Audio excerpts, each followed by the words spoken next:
You can spend a decade mastering a complex technical skill, but that expertise is only a small fraction of what determines your professional success.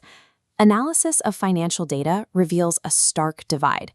Technical knowledge accounts for roughly 15% of a person's success.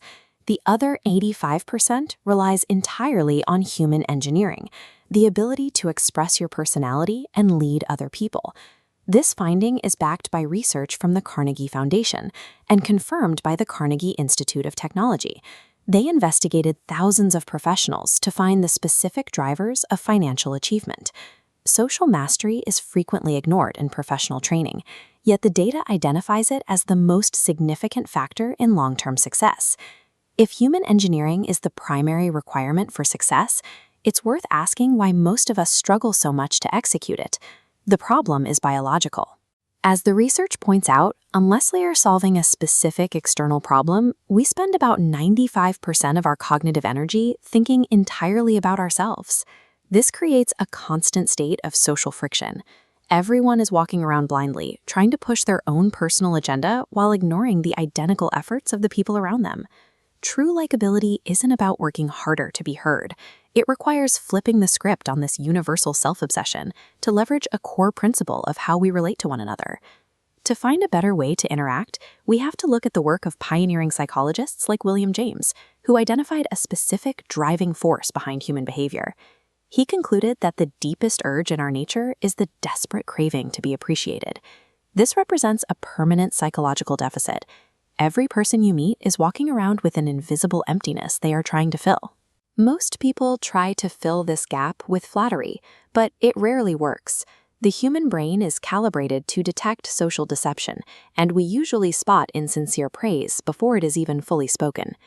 Instead, the text points to a more effective alternative: honest, sincere appreciation.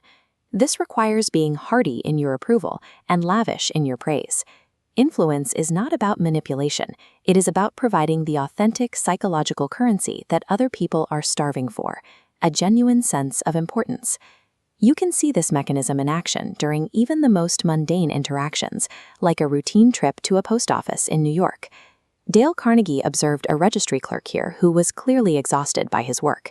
The man was stuck in a monotonous grind of weighing envelopes and issuing receipts, hour after hour. Most customers approach a situation like this with a me-first attitude, focusing only on their own mail and demanding fast service from a person they treat as a machine.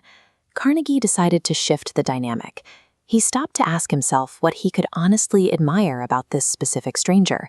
He noticed the clerk had an impressive head of hair and offered a specific, sincere compliment about it. A moment of wonder. The effect was immediate. The clerk's entire demeanor changed, and he became genuinely engaged. By stepping out of his own ego, Carnegie momentarily cured the man's psychological deficit and made him feel undeniably important. The various rules for making friends are not just social tips. As this summary page shows, they are all delivery vehicles for one primary goal: making the other person feel important. Remembering a name or asking someone to talk about themselves are simply ways to provide that essential feeling of worth. This reveals the central paradox of influence. To get what you want out of the world, you must engage in the disciplined act of looking at things from the other person's angle. The text offers a direct challenge. Close this book and begin applying this philosophy to the person nearest you. True power belongs to those who stop demanding the world's attention and instead learn to satisfy the deepest unspoken deficit of the person standing